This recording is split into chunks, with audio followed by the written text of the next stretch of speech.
Boy, do we have a day lined up for you. Toward the end of the show, a woman I met a couple of years ago, her name is Erin Porter. She has a website, eatpraygetwell.com. She was very, very sick and she wasn't living a healthy lifestyle, a lot of stress in her past. She's going to expound on that today. She's now a Kaufman 1 aficionado. The book is a lot about my diet and so forth. So I wanted to bring her on and talk about it, how she got well.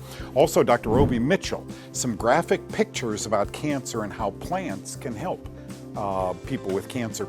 And finally, infertility in America. What is causing we men to have a declining sperm count? All that and more on this Know the Cause. My name is Doug Kaufman. For the past 40 years, I've dedicated my life and even my career to finding the root cause of disease. Join me in a team of physicians, pharmacists, and scientists. And soon you too will know the cause.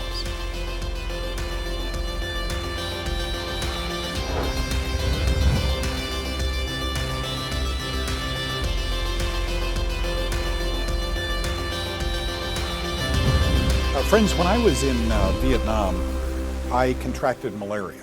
This is about, maybe 3-4 months into country. I got malaria, and man, you get sick with malaria. I lost so much weight.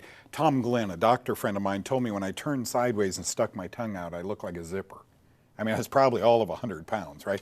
It's a big, huge problem. And he told me then, Doug, I got good news and bad news. The fever you ran, about 107 degrees, you're probably you won't be able to have children. And I said, well, okay, I'm 19, 20 years old. Who cares at that time? I have children, okay? Now, let me teach you a little bit about sperm counts and what's going on here. Dramatic decline in sperm counts. In 38 years, sperm counts have declined by over 50% in men in America, Europe, and Australia. There's no evidence that this drop is going to level off. I mean, look, I was one guy who was told, well, you're infertile.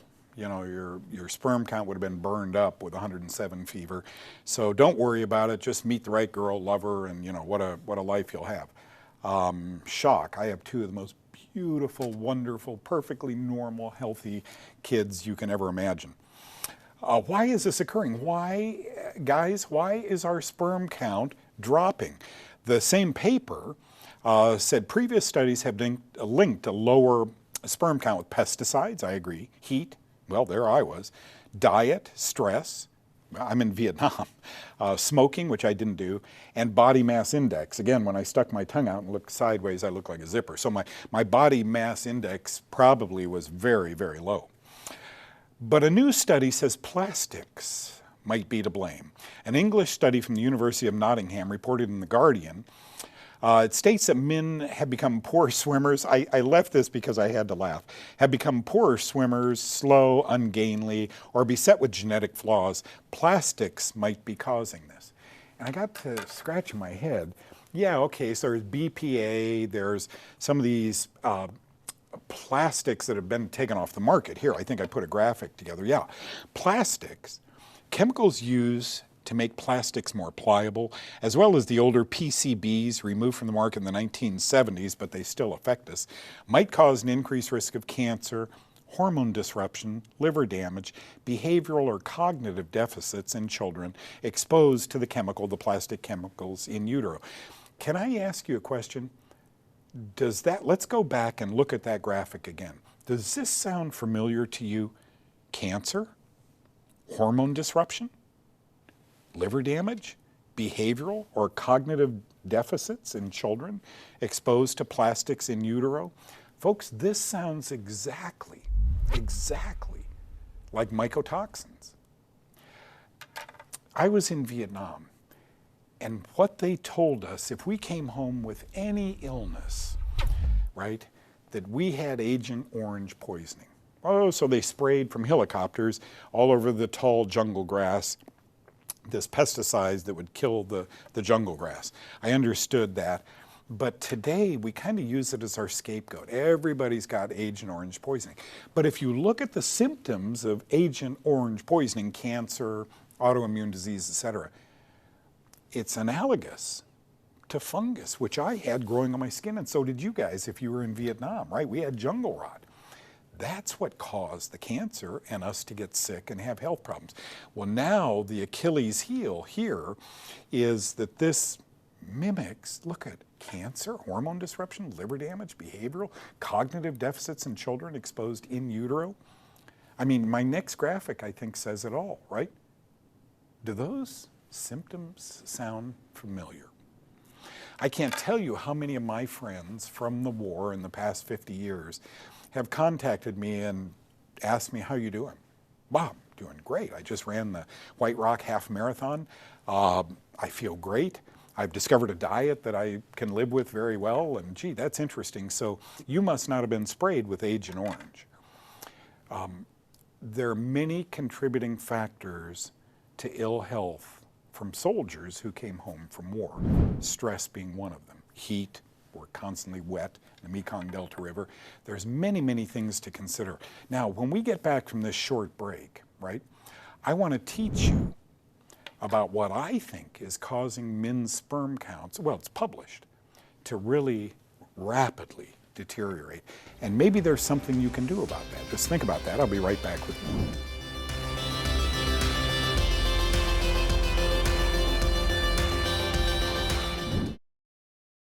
Okay, so we're talking today about something killing our sperm, something killing our blood count. I mean, doctors go in and take a white blood count and go, oh no, your white count is so dramatically low, or your red count, or your platelet count. What could be in my bloodstream killing it? What could get inside my body to cause my sperm to begin dying, especially the last 50 years? Okay, that's what we're talking about. So let's review. Sperm counts have dramatically declined. But what's to blame? Well, according to this article in The Guardian, birth rates have been declining in industrialized countries for decades. And it's clear that it's not entirely by choice. And what that means is, look, I respect that a lot of couples, don't want to have children for one reason or another. I totally respect that. And so birth rates would go down accordingly. But there are huge numbers of couples that are trying to conceive and can't.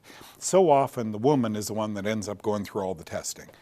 But guys, you got to become part of the solution yourself. Maybe your sperm count is so low, it can't impregnate the egg. So think about that. So recent studies suggest that 20 to 30% of young men today have sperm counts in a range that's associated with reduced fertility. What? A quarter of all men 20 years old running around out there, 25 years old, they're going to get married, and they can't have a child? What's changed? Okay, now let's dig into the logic. Instead of the science, the logic, okay? In 2018, the medical journal Toxicology reported on the poisoning effect, wait a minute, I know that name, that aflatoxin B1, a mycotoxin made by Aspergillus mold, had on sperm. As a matter of fact, they entitled their paper, Aflatoxin B1 Impairs Sperm Quality and Fertilization Competence. Whoa. Whoa, aflatoxin B1. Doug, in previous shows, you taught us that ducting system here in this big studio, or the one in your home, or the one in your church, or the one in your library, or the one in your building, are easy targets for Aspergillus mold.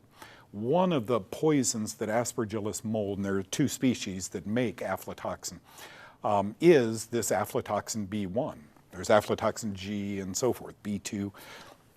Aflatoxin B1 should be noted here as the most potent and carcinogenic of all the mycotoxins. Even our scientists today know that it causes human hepatocellular cancer.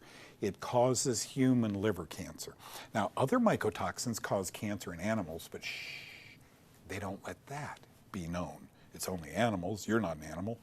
Yeah, but you do studies on animals for heart drugs or lots of drugs, and if it passes the animal test, you put them on the market. Why is it we're so hushed up about mycotoxins inducing disease, okay? So here we find, it makes sense to me. If you put sperm in a petri dish and put poison on it, arsenic, they're gonna die. This is arsenic. Aflatoxin B1 is more potent than arsenic. So why would anybody, that's very logical that it would kill them, okay? In 2017, a Chinese andrology medical journal, that's a study of men's disorders, published that a different mycotoxin called ochratoxin A affected the function of male reproductive system by acting as an endocrine disruptor. It is also a testicular toxin and a known contributant to diseased or decreased sperm quality. What? We've got aflatoxin A, we've got our ochratoxin now. Let's see what this says. How are men exposed to aflatoxin B1 and ochratoxin? Especially, folks, in cereal grains. Do you eat cereal every day? Corn, rice, wheat, but also these mycotoxins impregnate coffee beans and alcohols like beer and wine. Dried fruits can also expose men to these fungal mycotoxins. It really doesn't have to be technical, okay? Here's the test, guys. Get a sperm count done.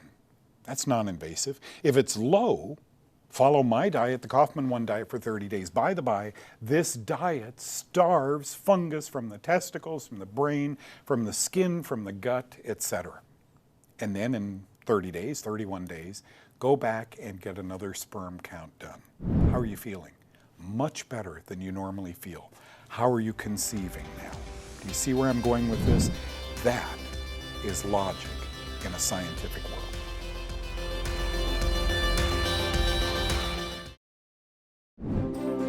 Oh, my good buddy, Dr. Roby Mitchell, we go back 20, 25 years, is with me here in studio today. Thank you for coming in. A friend of ours, a mutual friend who's a physician, and a lot of doctors call Dr. Mitchell in to assist. Now, Dr. Mitchell is a cardiac pharmacologist and he's a medical doctor, and so he's got a lot of knowledge, right? So a friend called Dr. Mitchell in because he had a melanoma patient that wasn't improving, and he drove his car out here and pulled in and went to the doctor's office and saw this patient. Lay the groundwork for who this patient, or not who it was, but what was going on with this patient. So she had developed a melanoma, right, which is the worst kind of skin cancer, often fatal, and started out as a little speck, and she went to her doctor and he said, we'll radiate, get rid of it. They put the radiation on it and made it mushroom right into a fist-sized tumor. And so doctor called me in to take a look at her. And so this is the big tumor that she had on her left side. How big was that thing? Big as her fist. This is a fist size, right? So really large. Wow. And you can see that it's very well irrigated here, Yes. you know, with blood vessels and so forth. So what I know about cancer is that it is physiologically very similar to fungus. So I know who is the experts at killing fungus, right? Those are plants. Mm-hmm. And so I put all these plants together, right, into an extract, and we made a poultice, and we put it on this, and you can see the progression to where it start dying off. It looks ugly here, but that's actually part of the repair. Part of the repair, actually, yeah. Right. So these cancer cells, they're either going to die or change back to normal, right? It's like your air hose getting cut as a scuba diver, right? Yep. That's what the plants do. They kill this particular protein that allows cancer cells to survive as anaerobes, like fungus, right? Survive as anaerobes. Yeah. Well, plants, they know where their weak spot is, right? Which is this HIF. It's called hypoxic inducible factor. That's their air hose. Well, you kill that protein, right? And then they die, right, like that, and you can see that dying off. Yeah, yeah. And it got to this small, and so we repeated her PET scan. She had cancer several different places on the PET scan, no more cancer. We had a plastic surgeon cut this off, right, and you see the scar there, and today she looks like this and is gardening in her mid-70s. Okay, so I've got a question for you. I mean, I've got to ask it. Why don't oncologists look at the other side of the fence? Everything is radiation, chemo, etc., chemicals. Because that generates revenue, right? Unfortunately, our paradigm that we're taught in medical school is to do things that create revenue, right, rather than heal people. So, wow.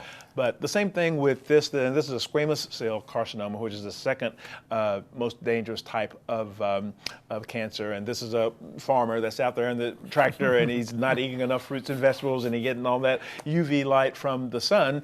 And these cells, right, in order to survive a toxic environment, they will start to change into a form that can survive a toxic environment. That's what cancer is. It is normal cells that have turned off their breathing, right, their oxygen breathing mechanisms, and they get where they don't need oxygen. That's what cancer cells are. But again, you put these plant chemicals on them, and it cuts the air hose, right, and then they transition back to normal or they die, right? And this is kind of the mid stage here where all this black, that's dead, right, cancer cells, right? Wow. But, it doesn't do anything to the normal cells, right, because they're not anaerobes, right? It's only the ones that are anaerobes that the plant chemicals kill off. Oh, it's wonderful, and yet it's frustrating. Yes. Why aren't people allowed to be offered options? Right. Because we're stuck in this. Really, we go to an oncologist when we have a disease, and he doesn't know about poultices of kale and avocado pits and things of that sort. Do these people take internally, you change their diet, right? Yes. You have a diet called a Bali diet, very much like the Kaufman diet. Yeah. Yes. And then what do? How long did this take to heal? This probably took a little over 30 days, right? Okay. With the worst cancer, the melanoma, that took about 5 to 6 months, right? Okay. But yes, you have to change the environment, right, inside, right? We got this focus on killing the cancer. That's not the big problem. It's the environment, right, that created the cancer. So by eating this biblical diet, right, of fruits and vegetables, you change that environment, and then once you change the environment, once you get rid of the standing water, right, then the mosquitoes don't come back, right? If you're just spraying and leaving the standing water there, you kill some, but you're going to get more coming back unless you get rid of the standing water. You have to change this internal environment. Man, my hope for every one of you viewers, every one of you, is that you could find a doctor like Dr. Roby Mitchell, drfit2ts.com. Thank you for coming. Now, the book, you guys, Eat, Pray, Get Well. That's the name of the book. No commas. EatPrayGetWell.com is my guest Aaron Porter's URL. What a book. Can we talk a little bit about diet? We just took our cat to the vet, and the vet said, no, diet doesn't play a role in anything. She's right. It plays a role in everything. I mean, it's so amazing that we pay people, doctors, to say diet doesn't, here's a pill. Right. And you went through that. Oh, yeah. Wow, do tell. Well, not only was I unhealthy, but I was hitting fast food was breakfast, lunch, and then vending machine. When you were how old? Well, my whole life up until 12, 15 years ago, somewhere in there. Really? Yeah. And with all the doctors, and I figure I've been over 60 specialists, never, except for Dr. Donald Dennis, has ever discussed food with me. Never asked what my diet was. And for some reason, I did not correlate with what I was eating, which a lot of Americans don't. I was definitely one of them, with the state of my health. And plus, I was addicted to these foods. I was definitely someone who binged, not throw up or anything like that, but it was almost like I could not get enough sugar. And I used to hit our Publix, and I would get a birthday cake about this big, and I could take it home and I could finish most of it. And then I would still be looking for the next thing that I could eat. And so you still go to the doctor. Even if you'd have told the most astute neurologist in the world, I just ate a cake by myself. Well, you need this pill. Right. Don't stop eating. Does that blow you away? Yeah, it's true. They do not want to have that discussion for some reason. Okay, you found out because you had horrible sinus problems. The doctor did an x-ray and said, whoa, you got mold growing in there. You had that taken care of. When did you get, wait a minute, maybe all these other problems are linked with diet and fungus? When they said the word fungus to me, which is what I had cultured, I decided I'm going to learn everything I could about it.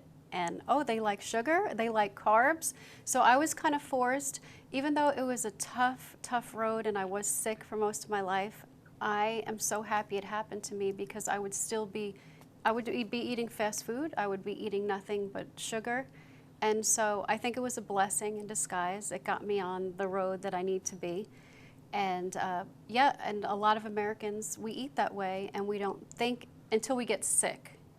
And then we go into overdrive trying to figure out what went wrong because we don't have our healers, our doctors telling us that we should eat a certain way. No, because their license is dispensed, gives them the right to reach into their right front pocket and just prescribe.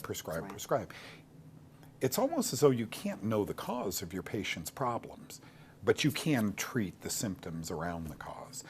The book opened my eyes. She asked me to forward it, and I'm blessed. I forward a lot of books. I got to tell you guys, I read a lot of books. By chapter 3, you know, I'm up at 9:30 at night. You got to be kidding me. You got to be kidding me. She's got a lot of the information that my books have in it. She recommends, obviously, the Kaufman diet. Thank you for doing that. But your glossies, I love your glossies.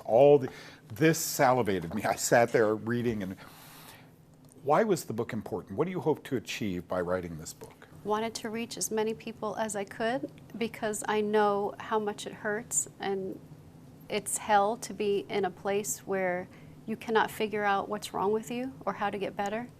And it was important to me to put an emotional chapter in there as well. So even if you're healthy, this book is wonderful if you're dealing with any kind of depression or old hurts or old wounds, you know, that you haven't been able to get over yet.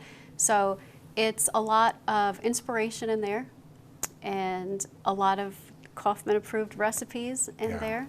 Yeah, thank you for doing that. You help a lot of people with blogs and so forth, and one of the bigger ones now is God TV. I'm so proud of you for doing that. How can people read your blogs and get your recipes short of buying the book? Can they go on God TV? You can go on God TV and you go to their blog under lifestyle. That's where you'll find my recipes and always a story of inspiration. And of course, I have a lot of recipes and stories on Eat, Pray, Get Well as well. Her name is Erin Porter, E-R-I-N. Erin Porter. The book is Eat, Pray, Get Well, available at Amazon, or you can go to her URL and pick up a copy. And I got to tell you guys, I do a lot of reading. It really was a yo-yo. I was excited. Oh, I feel so depressed. And I was excited. She fixed herself. She can help you too. Thank you, Erin. Thanks, Doug. Hey, thank you so much, Dr. Mitchell, for the information today, folks. I like to interview doctors. You've seen several on the past couple of weeks who really believe that there's something to nutrition. Okay, and Dr. Mitchell is one such doctor. And thank you also, Erin, for coming in. Her book is amazing. EatPrayGetWell.com is her URL, her website. Folks, chapter 10 in the woman's book says, I don't have a fungal problem, I have cancer. Don't be ridiculous. Look, this is lymphoma growing on my neck. This isn't a fungal problem. Is it or isn't it? I think very often cancer is one of these hyper-diagnosed conditions, and I don't blame doctors. Look, if you're bleeding and you shouldn't be bleeding, if there's a big lump on your body and it shouldn't be there, but are they all cancer? I'll tell you, in America, we have a lump problem. I'm not so sure we have a cancer problem, but we have a lump problem. Now we need to filter that down like you used to with sand looking for seashells on the beach. Then what causes lumps? Mycotomas, ascomycetes are how fungi hide from their cells and reproduce in a tumor sac that looks like cancer. Folks, thank you for joining us today. God bless you. Tell a friend about Know the Cause. We'll see you next time.